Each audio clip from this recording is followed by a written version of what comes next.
Cowboy Lucas Hale had ridden the same river trail for years, his long shadow stretching across the dust as the sun climbed over the canyon. He expected the same stillness, the same quiet, the same drifting cottonwood leaves floating across the slow current. But that morning, the moment he guided his horse down the slope toward the riverbank, he pulled the reins so sharply that Dusty, his Mustang, snorted in protest. A woman knelt at the water's edge, washing clothes with careful, tired movements. Her braid hung over her shoulder, long and black as raven feathers. But it wasn't her presence alone that made Lucas freeze. It was a condition of the buckskin dress that lay beside her, torn nearly to ribbons. She looked up at him with a startled flicker in her dark eyes, lifting her chin in warning like a wild doe ready to bolt. Lucas slowly raised both hands, palms out. "Ain't looking for trouble," he said softly. "Just wasn't expecting company out here." She pressed her lips into a thin line, but didn't flee. She studied him, the river breeze stirring loose strands of hair around her face. Her voice, when she finally spoke, was steady. "You walk loud. I heard your horse before you saw me." Lucas let out a low breath, trying not to stare at the shredded dress lying beside her. The tears were too precise to be from wear, too rough to be from accident. "Looks like you've had a rough night," he muttered without thinking. Her gaze snapped to the dress protectively. "I do not speak of it." Lucas swallowed. He knew better than to pry into an Apache woman's business. The frontier taught that lesson quick. "All right," he said gently.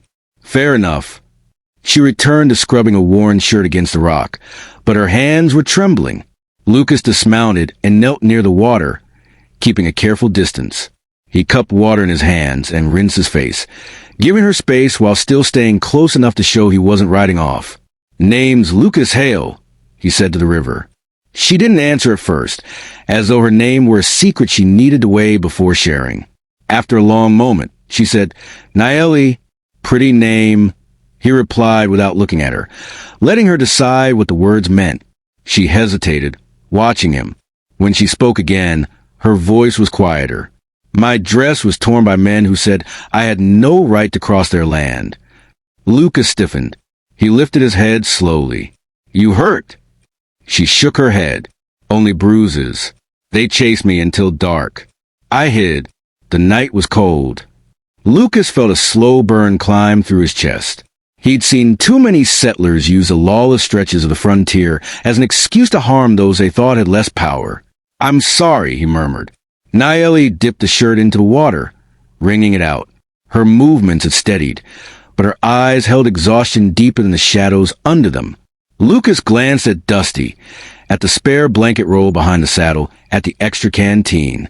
He was a man who offered easily, but leaving her alone after last night's danger wasn't something he could stomach. "I've got supplies," he said slowly. "If you need warm clothes or food." She cut him off with a shake of her head, though her gaze flicked briefly to the torn dress again. "I can survive." "I know you can," Lucas said softly. "But surviving alone ain't the only way." Her eyes softened just slightly, the hardness in them shifting like thawing ice. She didn't respond. She didn't need to. The river carried the silence between them. Not heavy, not sharp, just real. Lucas sat with it, letting the morning warm the space between two strangers who didn't yet know why fate had crossed their paths. When Naeli rose with her clothes wrung and folded, she moved stiffly, the bruises on her arms darkening as the sunlight climbed. Lucas tried not to stare, but the marks made his jaw clench hard enough to ache. She picked up the shredded buckskin dress and held it against herself as though testing its ruined structure. The tears ran from the shoulder down to the waist, long slashes where rough hands had grabbed and yanked. Lucas cleared his throat. "That thing won't cover you proper. You'll freeze come nightfall." She glanced at him sharply, defensive, but then her shoulders sagged. "It is all I have." Lucas rose to his feet, brushing dirt from his jeans. "Come back to my camp," he offered carefully. "Just for a few hours. I got needle and thread, a spare coat, and coffee if you drink it." Her eyes narrowed. "And if I say no, then I'll ride away and you'll never see me again." Naeli studied him with a distrust that had clearly been earned by the world, not by him. She stepped closer. Not close enough to touch, but enough that Lucas could see the thin trembling at her shoulders. "You do not ask for anything in return?" she asked quietly. "Not a thing." She exhaled shakily. For the first time, she looked less like a cornered animal, and more like a woman agonizing over whether to take a fragile chance. Finally, she nodded once. "I will come, only until the dress is repaired." Lucas nodded. "That's all I asked." They walked along the riverbank, Dusty trailing behind them. She kept her distance, but not as much as before. Lucas noticed the small things, the way she favored her right leg, the way she kept glancing back over her shoulder, the way her fingers remained tense, as if always ready to reach for a knife that wasn't there. When they reached camp, a simple bedroll, fire pit, and canvas tarp, Lucas felt a twist of embarrassment. It wasn't much. "Ain't fancy, but it's safe," he said. Naeli stepped into shade of the tarp, holding her dress carefully. Lucas handed her a needle and strong thread. "You can fix it in peace. Anyone comes near, Dusty will alert us." She didn't sit. Instead, she looked at him with an unreadable expression. "You trust me here alone?" Lucas frowned. "Why wouldn't I?" She seemed almost stunned by the answer. She lowered herself onto the bedroll, legs folding beneath her, and began stitching the first ragged tear. Lucas made coffee, the rich scent filling the warm air. As she worked, her hands steadied, her breathing slowed. The tension around her eased little by little, like a storm finally losing strength. After a long while, she spoke.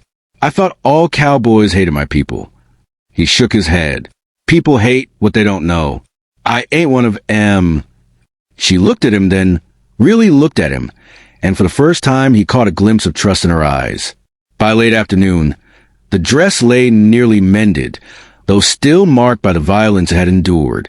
Naeli set it aside, her fingers sore from stitching. Lucas handed her a cup of coffee, and she accepted it with both hands. Steam curled around her face, softening the lines of worry etched across her features. "Thank you," she said quietly. "You did not have to help me." Lucas shrugged, though emotion pressed tight against his ribs. "Didn't sit right leaving you alone after what happened." She sipped and let the warmth settle through her. For the first time, she allowed herself to relax fully, her shoulders dropping, her body sinking into the bedroll. "My people are camped 2 days from here," she said. "I was traveling alone to bring medicine to an elder. The men who stopped me, they claimed I crossed their boundary, but they wanted more than just to chase me away."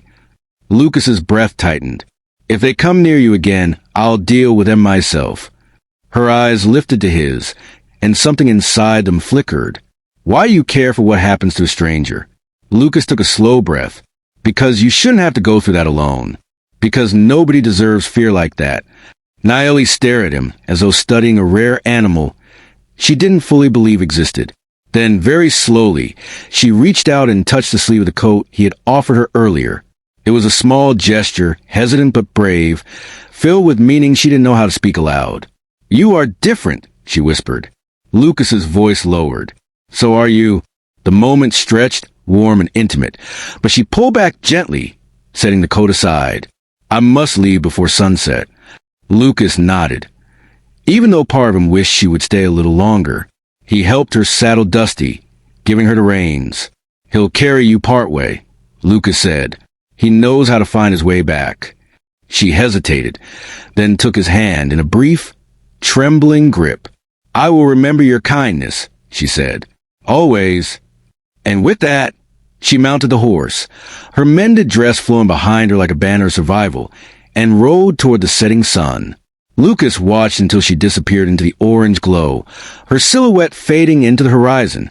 He didn't know if their paths would cross again, but the river, the torn dress, and her brave, quiet strength would stay with him for the rest of his life.